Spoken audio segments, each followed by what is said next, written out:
utawi luwih sithik-sithike ngafani mayit iku satiru jami'il badani, nutupi atau perkara kang nutupi sekabehane badane mayit. Wa salatsu lafaifa, lan telu pira-pira lapis liman kedue wong taroka kang ninggalaken sapa man tarikatan ing tarikah ing harta tinggalan zaidatan kang luwihi ala dainihi ing atase utange man walam yusi lan ora wasiat sapa man bitarkiha kelawan ninggalaken salas lafaif. Niki saderenge bahas tentang kafan.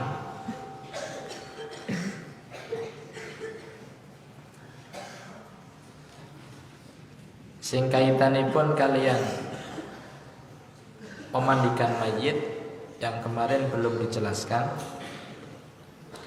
Yang sebagian sudah saya jelaskan.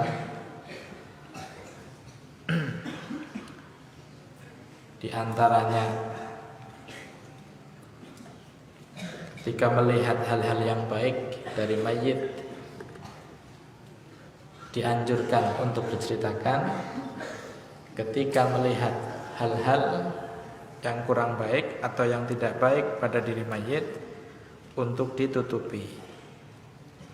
Kecuali ketika mayitnya adalah orang yang mutajahir bil fiski, orang yang memang terkenal sering berbuat dosa atau kefasikan. Maka sebagai ibrah, sebagai pelajaran, boleh diceritakan ketika ada hal yang tidak baik. Lah kemudian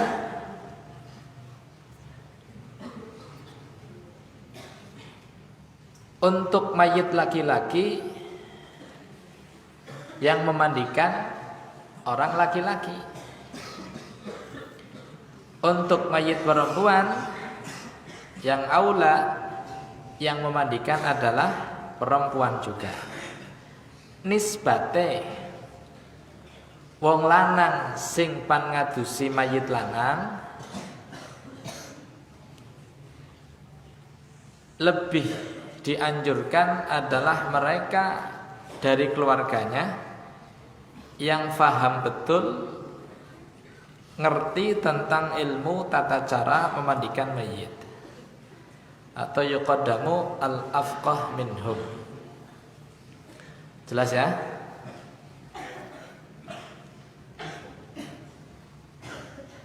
Kalau seumpama seorang suami memandikan jenazahnya istri diperbolehkan, atau sebaliknya istri memandikan jenazahnya suami juga diperbolehkan, boleh.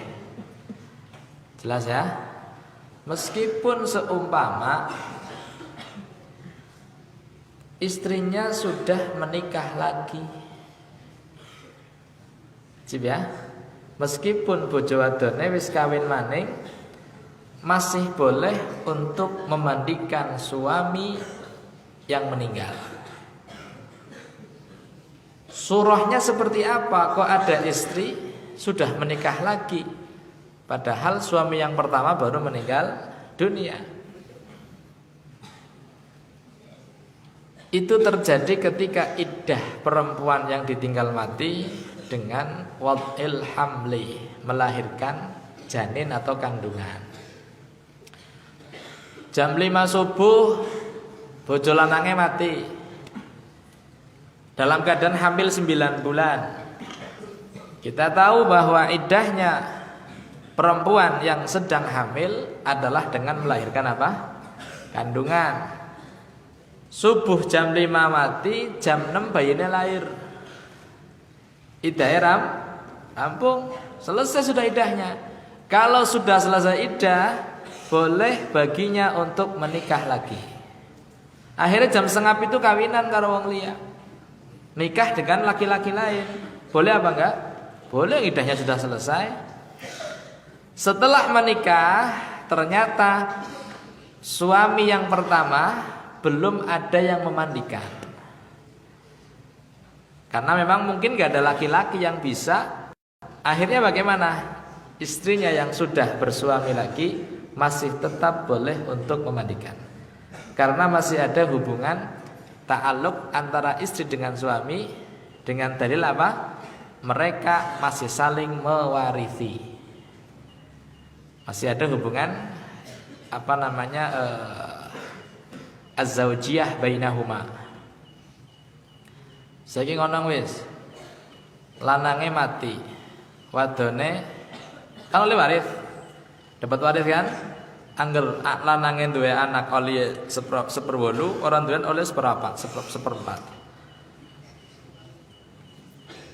Apakah dengan perempuan yang menikah lagi menghalangi dia dapat waris? Kan tidak. Ya berarti sih?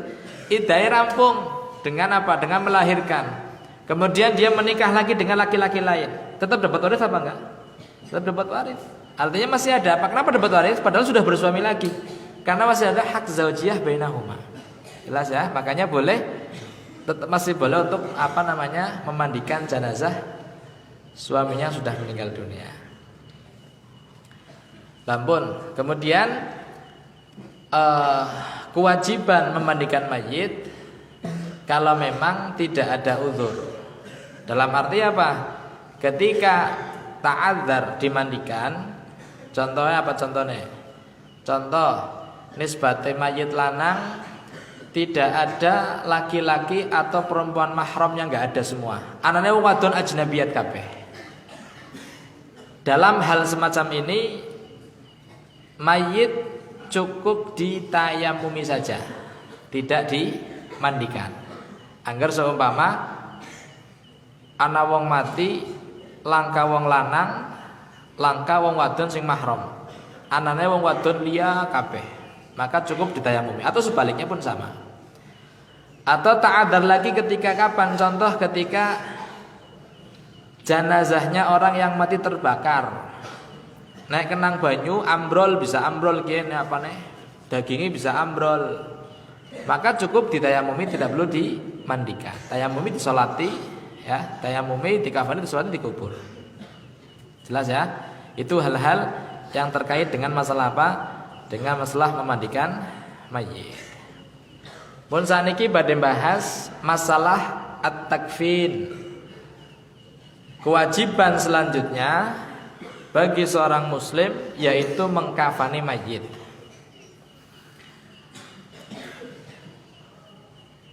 Mengkafani mayit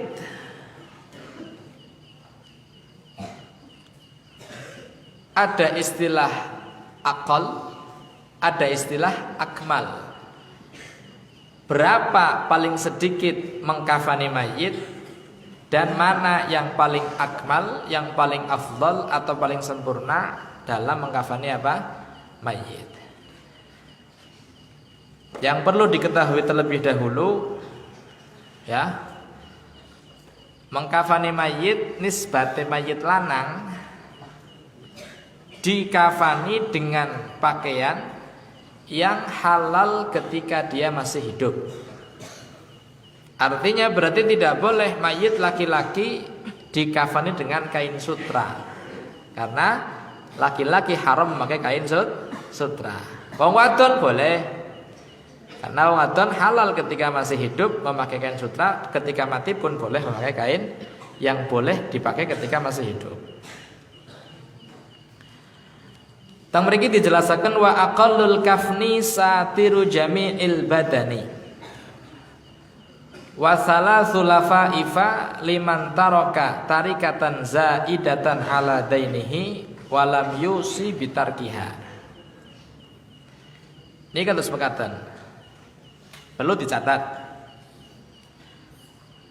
Hak mengkafani itu ada 4. Dicatat, ada berapa? Ada 4. Yang pertama ada istilah haqqun lillahi ta'ala, haknya Allah Ta'ala dalam mengkafani mayit.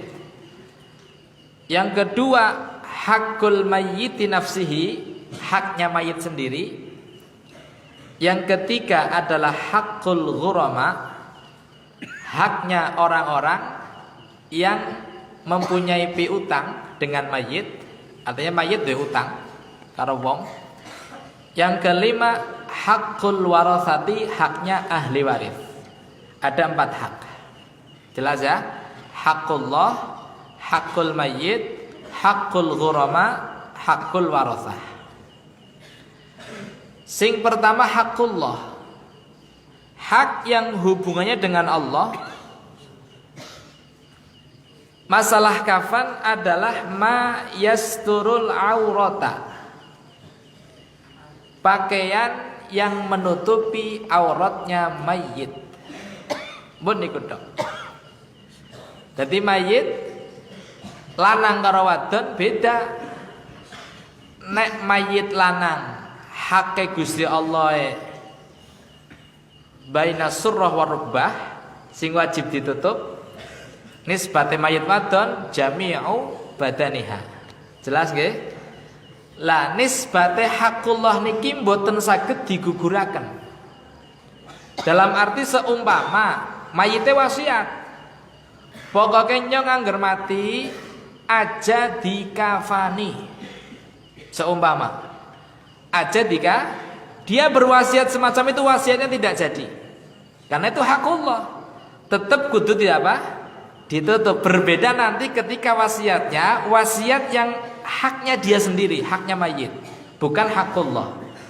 Jelas sahabat? Jadi haqqullah untuk kafan mayit adalah ma yasturul aurata, pakaian yang menutupi auratnya siapa? Mayit. Ini haqqullah, tidak bisa diganggu gugat. Ini haknya Allah, harus ditutup. Kalau memang ada pakaian wajib dengan pakaian. Kalau nggak ada pakaian dengan kulit. Gak ada kulit dengan hasis. Anggo apa namanya? Apa hasis? Suket. Ya teman, suket. Langkah suket nganggo endut tin. Nganggo endut. Yang penting apa auratnya ketutup. Jelas? Itu pertama haqqullah. Yang kedua haqqul mayyit. Nisbate kafan haqqul mayyit adalah ma yasturu baqiyatal badani minal lifafatil ula, atau jami'ul badan. Ini hak mayit. Dari mulai ujung kepala sampai ujung kaki adalah hak mayit. Dalam arti seperti apa? Nisbate hak mayit, mayit anggar mati wajib dikafani seluruh badan, hak mayit. Tapi kalau seumpama mayitnya wasiat, nyawa anggar mati wasiat, sing dikafani gulu maring ngisor bae ndasenya ngajak, maka wasiatnya boleh ditunaikan karena itu haknya dia. Atau nyanggar mati tolong sing denggul maring ngisor aja dikafani, aja ditutup, wasiatnya ditunaikan karena itu memang haknya dia. Jelas ya? Angger nyong mati tolong sing ditutup aurate bae, selain aurat dibuka. Boleh apa enggak? Artinya untuk masalah haknya mayit, al mayit boleh menggugurkannya sendiri, boleh mengisqat. Nyong aja dikafani. Seumpama mayit ngomong iki, nyong anggar mati aja dikafani. Angger haqqullah ora dadi. Tetap kudu ditutup antara surah dan rukbah dan mayit lanang. Lah selain itu boleh dibuka. Karena aqlul kafni nisbate haknya sendiri adalah apa? Selain daripada haqqullah adalah haknya mayit jami'ul badan. Paham napa mboten niki? Niku pendapat Al-Imam Ibnu Hajar bahwa haknya mayit, haknya dia sendiri boleh untuk digugurkan. Ketika mayit wasiat untuk tidak dikafani seluruh badannya, maka boleh wasiatnya ditunaikan menurut pendapat Al-Imam Ibnu Hajar Al-Haytami. Khilafan lirramli, Al-Imam Ar-Ramli mengatakan apa? Jami'ul badan tidak murni hakul mayyit. Memang dikatakan hakul mayyit, tapi tidak ada fihi syaubu haqqillah. Di situ ada campuran haknya Allah atau mushtarak baina haqqillah wa haqqi nafsihi. Artinya apa? Kalau ada orang berwasiat anggernya mati aja dikafani kabeh, auratnya bayi dikafani, Imam Nawawi mengatakan tidak boleh ditunaikan wasiatnya. Tetap kudu dibungkus rapi, dibungkus penuh. Kenapa? Karena nisbatnya jami'ul badan bukan murni haknya mayit, tapi di situ ada campuran hakullah. Kira-kira paham? Paham nawadan? Hah? Itu jalan loh. Kan auratnya kan jalan. Oke, nisbatnya wadon itu kan auratnya kan seluruh badan. Kalau laki-laki kan auratnya baina surrah warukbah. As-surrah warukbah itu hakullah. Siapapun tidak berhak untuk meninggalkannya. Kudu ditutup. Meskipun mayitnya maksiat aja ditutup, tetap kudu ditutup. Meskipun ahli warisnya aja ditutup, tetap kudu ditutup. Karena itu hakullah. Yang dikhilafkan adalah selain hakullah, selain al-aurah, yaitu apa? Baqiyatul badan. Sisa daripada badannya mayit. Apakah boleh mayit menggugurkannya, menghilangkannya? Ibn Hajar mengatakan boleh, karena itu haku al-mayit. Kalau mayit berwasiat aja dikafani, maka wasiatnya boleh ditunaikan, boleh diiskot, dan mayit hanya dikafani dengan satul aurat saja. Tapi Al-Murawi mengatakan itu bukan hak mayit murni, tapi fihi syaubu haqqillah, ada campuran haknya Allah. Dalam arti bagaimana? Meskipun mayit menggugurkan, tidak gugur. Kenapa tidak gugur? Karena ada haknya Allah yang tidak bisa digugur oleh siapapun. Kira-kira paham? Ya pun. Niku hak nomor kalih, yaitu haknya mayit. Sing nomor 3, haknya al-ghurama. Haknya orang yang punya piutang dengan mayit. Jadi gini, mayit seumpama duwe utang karo wong. Duwe utang karo wong. Nisbate wong sing diutangi, arane dain. Sing utang arane madin. Ajak walik ya. Ajak walik, sing diutangi alias sing duwe duit arane dain, wong sing utangi, sing duwe utang arane madin. Jelas? Naam. Li Zaidin ala amrin alfun, maka Zaid posisinya adalah dain, Amr madin. Dalam hal ini berarti bagaimana? Mayitnya posisinya adalah siapa? Al-madin, wong sing duwe utang. Begitu krungu mati wong sing diutang teka. Ngomong, "Ki ana duit pira nggo ngafani mayit? Ana tinggalan harta pira?" Kalau seumpama mayit dikafani dengan 3 lapis, kok menghabiskan semua hartanya, orang bisa nyaur utang, maka ghurama, orang-orang yang punya hutang ini, yang menghutangi mayit, berhak untuk menggugurkannya. Pan dikafani telu, ya telung lapis. Kok dhisik duwe tinggalan harta pira? Kuwi diutang karo nyong. Kira-kira angger sing telung lapis kanggo ngafani mayit, nyong kesaur apa ora? Enteng hartanya, ya wis, berarti apa? Sing loro orang nau ngafani. Hanya dikawin dengan 1 lapis saja, yang 2 haknya saya. Di situ ada hutang. Jelas ya? Itu hakul ghurama. Artinya orang-orang yang menghutangi mayit berhak untuk menggugurkan 2 lapis. Kalau memang hutangnya tidak kalau seumpama hutangnya tidak terbayar, kalau digunakan untuk mengkafani mayit semua. Kalau ternyata dengan 3 lapis hutangnya bisa terbayar, tidak ada hak bagi ghurama untuk mencegah mayit dikafani dengan 3 lapis. Karena itu wajib. Jelas ya? Naam. Hakul ghurama boleh menahan lapis kedua dan lapis ketiga ketika hutangnya tidak habis ketika untuk digunakan kafannya mayit. Mungkin kalau terangkan ini kita matane. Sing nomor sekawan hakul warasah. Hake ahli waris. Mayit ora wasiat apa-apa. Utang ya orang duwe. Utang ya mboten gadah. Mayit yang tidak punya hutang atau punya hutang tapi bisa dibayar semuanya, tidak hartanya tidak habis untuk membayar hutang, mayit wajib dikafani dengan 3 lapis. Ana wong nyaur, ana wong sing utang teka dibayar dengan harta yang lain, bisa nyukupi.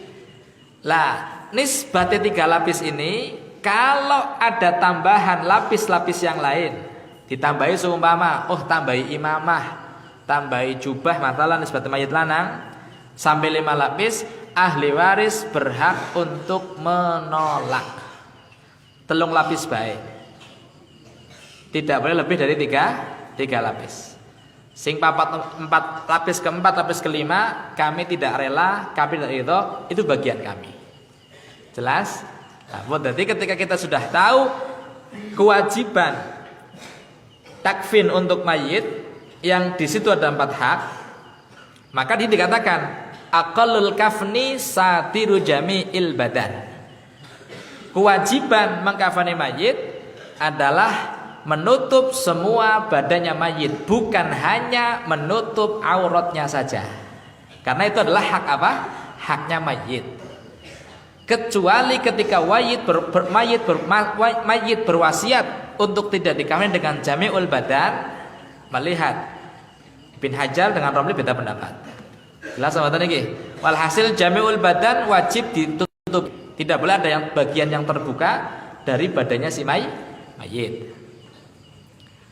Wasala sulafaifa, dan wajib untuk dikafani dengan 3 lapis. Wajib 3 lapis. Bagi siapa?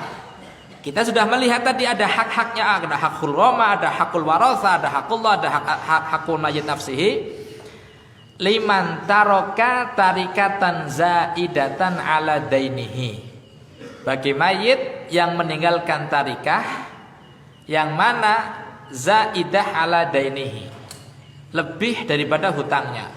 Utangnya paling 200.000, dia punya harta warisan 20 juta. Berarti kan lebih-lebih ngutuku kawin kafan pira tuku bae turah. Maka ketika dia nggak punya hutang yang menghabiskan kain kafannya, maka mayit wajib dikafani dengan 3 lapis. Jelas apa tuh? 3 lapis.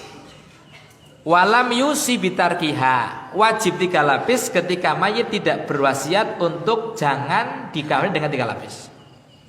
Kalau mayit mengatakan nyong ngermati si jibae lah, aja kekandelan sumuk semua ya. Iya pengap semua aja kekandelan ya. Saya gimana ya? Wis kanggone diplastiki, apa istilahnya? Disolasi ya. Disolasi di apa? Istilahnya apa? Sing kaya isolasi geder apa? Dilakban ya, bar dilakban diplastiki, dileret nganggo pakaian sarga ya. Justru iku tutupi peti ya, pengapa? Iya, jadi semua mayitnya ngomong nyong ben semriwing siji bae. Bagaimana? Boleh saja. Jelas ya, ketika mayitnya nyong aja 3 lapis. Selama enggak masalah. Tapi kalau mayit tidak berwasiat untuk digugurkan, maka wajib untuk dikafani dengan 3 lapis. Diambil daripada hartanya dia atau tarikahnya dia. Kira-kira paham napa mboten? Jelas nggih? Jadi 3 lapis wajib liman taraka tahirakan sing zaidah ala dainihi walam yusi bitarkiha. Jadi mafhume ketika mayit punya hutang dan hutangnya tidak tertutup, kalau dilapisi dengan 3 lapis, bagi ghurama berhak untuk menggugurkan lapis kedua dan lapis ketiga. Untuk lapis pertama, ghurama tidak punya hak untuk menggugurkannya. Walam yusi biha mafhume apa? Kalau berwasiat, maka boleh dikafani dengan hanya 1 lapis saja. Nisbate satu lapis yang jami'ul badan boleh diurut apa enggak? Ketika berwasiat, Bin Hazm mengatakan boleh, Imam Romli tidak boleh. Jelas nggih? Nah, untuk hakullah tidak ada satu orang yang berhak untuk menggugurkan, untuk meninggalkannya enggak ada. Orang bisa mayat dikubur dengan tanpa pakaian enggak bisa. Beniku napa namanya keterangan tentang masalah kafan ya. Kafan. Kafan kalau memang si mayit mempunyai harta sendiri ya diambil dari tarikahnya mayit. Kalau ternyata mayitnya tidak punya, maka dibebankan kepada orang yang wajib menafkahinya ketika hidup. Seperti bapak dua anak, anaknya wajib nafkahi. Maka bagaimana? Karena anaknya wajib nafkahi, bapaknya mati orang duwe tinggalan bapak, anaknya wajib mengkafani bapaknya. Jelas? Nah, kalau ternyata di situ anak nggak ada orang yang menafkahi, mayit mafqud matalan, anak mayit kok wong sing asing gharib, maka diambil dari auqaf alal akfan, harta wakaf untuk akfan. Kalau memang ada, kalau nggak ada, maka diambil dari Baitul Mal. Baitul Mal nggak ada, maka iuran daripada orang-orang muslim yang punya uang. Jelas sahabat? Jadi iuran itu bagian terakhir. Jadi donasi ya, donasi untuk mayit.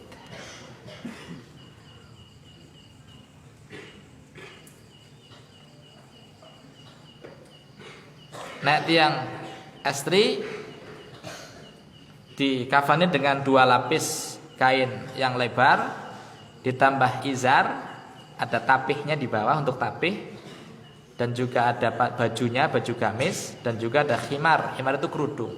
Jadi 5 lapis, 2 lapis pakaian lebar, 1 kerudung, 1 gamis, baju, satunya lagi tapih untuk bagian bawah. Angger wong lanang langsung 3 lapis kain yang lebar. Nah, dibungkus nganggo godhong oleh apa ora? Semua butuh nganggo apa? Nganggo godhong ya. Jadi terus kan nganggo godhong ben ora takoni. Takoni man robuka nyong dudu wong. Si nyong lontong sih bisa lontong nganggo angger wong tak kasih nganggo kafan wong kae penungsa. Nyong takone godhong ya. Halo? Enten. Teng pundi? Teng Sereh. Teng Sereh? Ajib.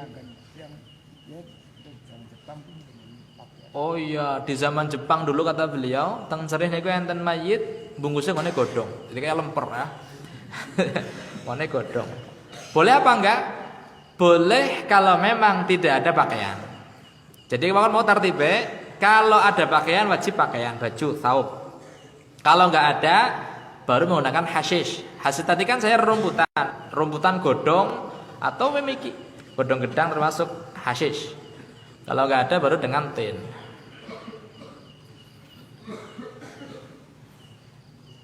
Saya kan sing pada mati Covid kan diplastiki ya. Malaikatnya lu ngerti, lontong saya kono plastik, ayo kon. Orang nganggo godhong. Ya sing di nganggo godhong tetep kon menungsa sebenarnya lontongnya saiki ngene plastik wis ora pada ribet wong, ayo kon. Ayo sing lontong sing plastik ta lontong kae. Kalah wis, jauh sing karo malaikat ya kalah. Nggih,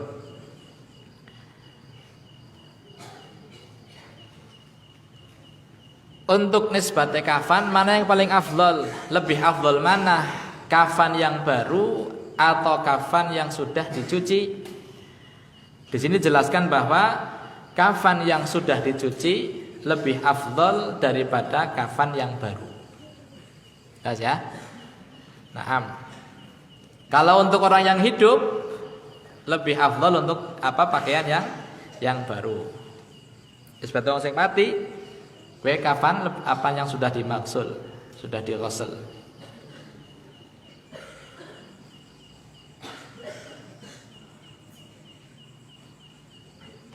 Dan juga untuk masalah apa lagi? Masalah mayit. Untuk mayit yang sedang ihram, nisbate wong lanang tidak boleh ditutup kepalanya. Seperti halnya ketika dia masih hidup. Wong ihram kan wong lagi haji umroh, itu kan nggak boleh ada yang menutup kepalanya, harus dibuka. Kalau dalam keadaan ihram mati, mayitnya pun harus dibuka kepalanya. Nisbatnya wong lanang. Jadi dibuka, wajib dibuka. Nisbatnya wong wadon berarti apa nih? Berarti wajahnya tidak boleh ditutup, harus dibuka. Karena dia muhrimah. Naam. Lampun niki masalah apa? Masalah al-kafan. Saat ini badhe bahas masalah nyolati mayit. Wa aqallus sholati utawi luwih sithik-sithike nyolati mayit, nyolati alaihi ing atase mayit iku ayyan wiya yen toh niat sapa wong, sapa musolli niat fi'las sholati ing agawe nyolati alaihi ing atase mayit. Satu, wal fardho lan niat ing lakoni kefarduan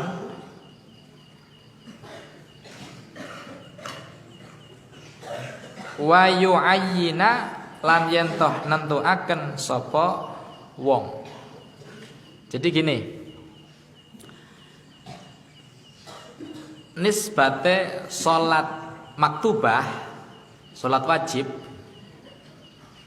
kita kan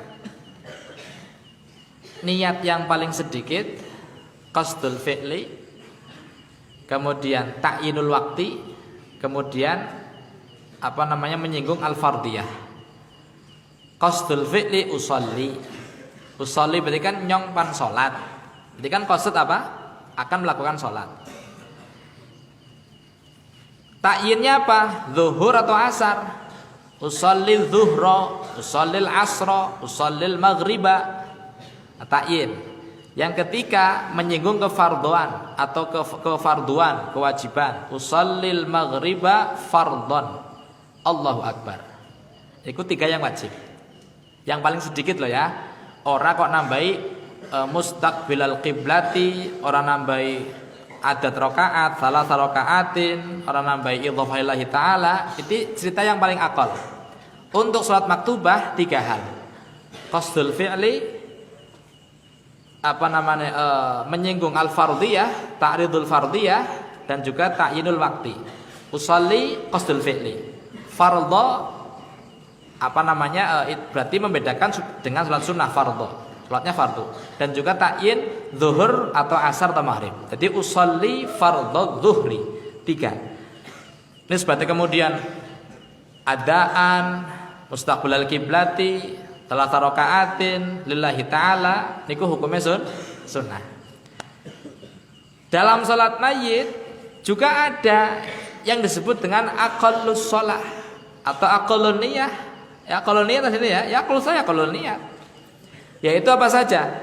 Ayyan wiya fi'las salati alai wal fardhu wa yu'ayyina. Tiga hal. Sing pertama, niat fi'lus shalah alaih, niat nyolati mayit. Memang ada qasd akan menyolati apa? Mayit. Jadi dengan kalimat usolli ala. Usolli ala. Itu niat mensolati mayit. Yang kedua ta'yin. Mentakyin mayit.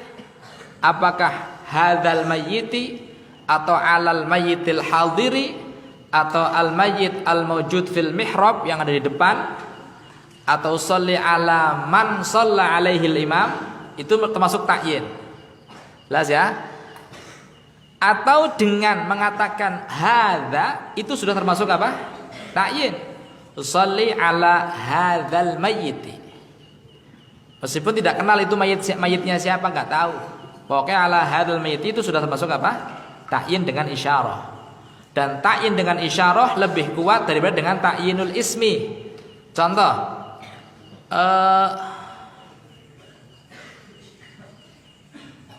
sing mati Zaid. Sing mati siapa? Zaid. Tapi dalam niatnya dia niat mensolati Amr, bukan Zaid.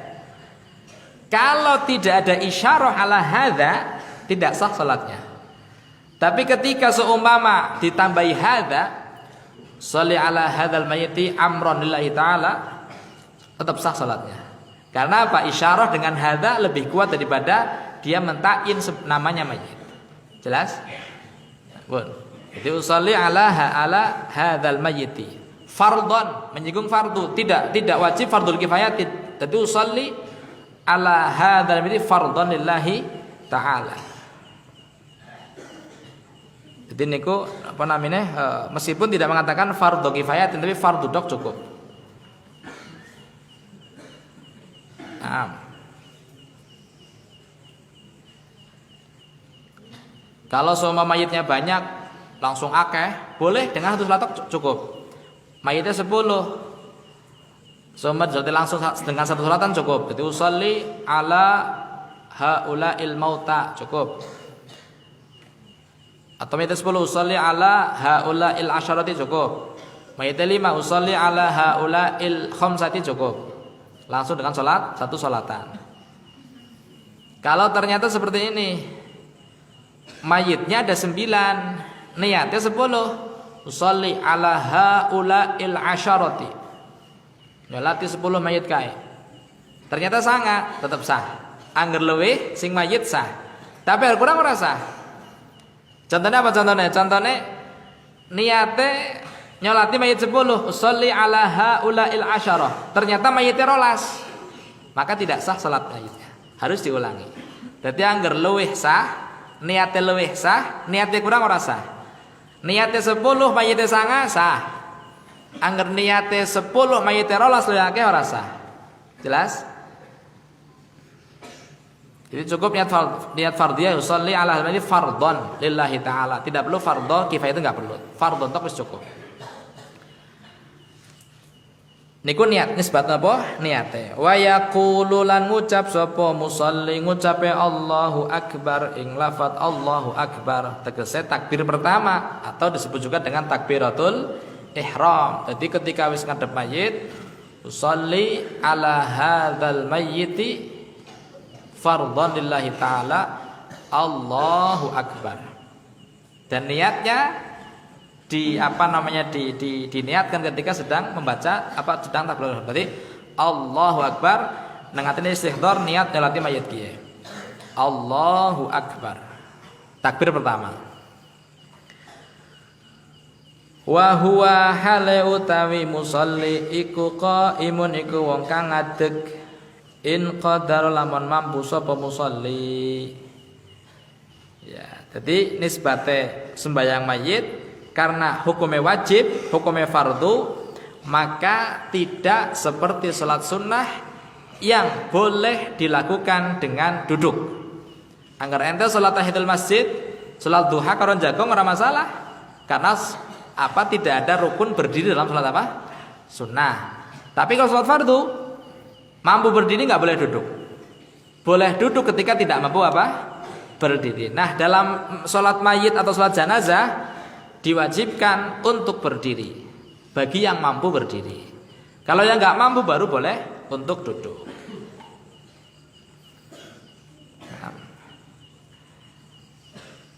Nisbatin nyolati mayit pingin tentang telet tenggulo. Bib niki enten fenomena baru, Bib. Fenomena apa? Ada satu ustaz fatwa teng desa niku angger mayite lanang ketika disolati posisi sirahnya sebelah kidul, angger mayite wadon sebelah lor. Itu kan fenomena baru. Sing terjadi ketika nyolati apa sih? Madhepe ngendi mayite? Ngalor kabeh. Sirah sebelah kanan kabeh. Ngene wae. Padahal lah itu apa nisbate mayit didalah sirah sebelah lor kabeh. Ya. Angger mayit lanang nyolati nang sirah, mayit wadon nyolati teng tengah atau ajuz teng bokong bagian tengah nyolatine. Sing nyolati si imame atau munfarid salate teng mriku. Dan ini apakah memang betul seperti itu, Bib? Memang afdolnya sunnahnya seperti itu. Jadi mayit lanang niku sirah sebelah kidul. Angger wadon sirah sebelah lor. Jelas ya. Jadi ketika mayit laki-laki kepalanya berada di sebelah kiri musolli. Kalau mayit perempuan kepalanya berada di sebelah kanan musolli. Jadi kalau mayit perempuan anggota sebelah kanannya mayit ke kiblat, yasarnya ke musolli. Kalau mayit laki-laki yasarnya ke kiblat, kanannya ke musolli. Jadi madhepe kan kayak gini. Jelas nggih? Niku sunah terus mekaten ahline. Kecuali di Madinah. Kalau di Madinah mutlakon tidak ada perbedaan antara laki-laki dengan perempuan. Lanang wadon ketika disolati di Masjid Nabawi Madinah, kepalanya harus sebelah kirinya musolli. Kenapa? Karena sebelah kirinya musolli adalah kubur Rasulullah Shallallahu Alaihi Wasallam. Maka nggak boleh, nggak kurang adab ketika kok mayitnya madhepe mana, jejak maring mene ya, paham nggih maksudnya? Seperti itu. Jadi memang seperti itu ya. Nek boten teng kitab Tanwirul Qulub enten kertangan niku. Teng bab salat mayit coba ditingali. Nek kula mboten salah lho nggih, tapi kula insyaallah tesih kemutan kula bolak-balik musal niku. Teng kitab Tanwirul Qulub ada dijelaskan posisi mayit ketika salat. Kalau laki-laki kepala di sebelah kirinya musolli, sebelah kidul. Nek mayit wadon nang sebelah lor. Niku sunah terus makaten. Dadi anggaran asine lahna ngajine kok ora ngadoh. Hatus niku nggih. Wah, fatwa baru kayak bisa mayitnya pada ngidul, bukan kayak gue. Justru sing bener kalau dudu bener kabeh bener kabeh, cuman afdal sih kok ya. Cerita tentang keafdalihan atau tentang kesunahan. Nggih.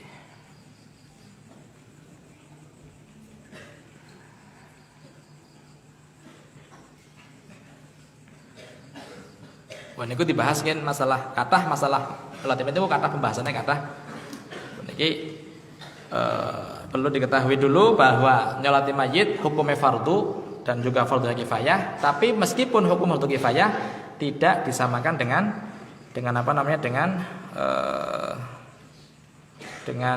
sunnah. Artinya wajib untuk dilakukan dalam keadaan berdiri.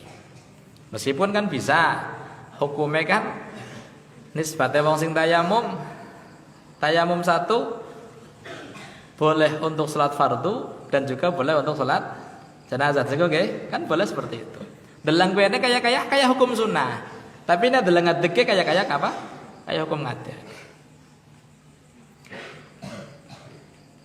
Wa thumma yaqra'ul Fatihata wallahu a'lam.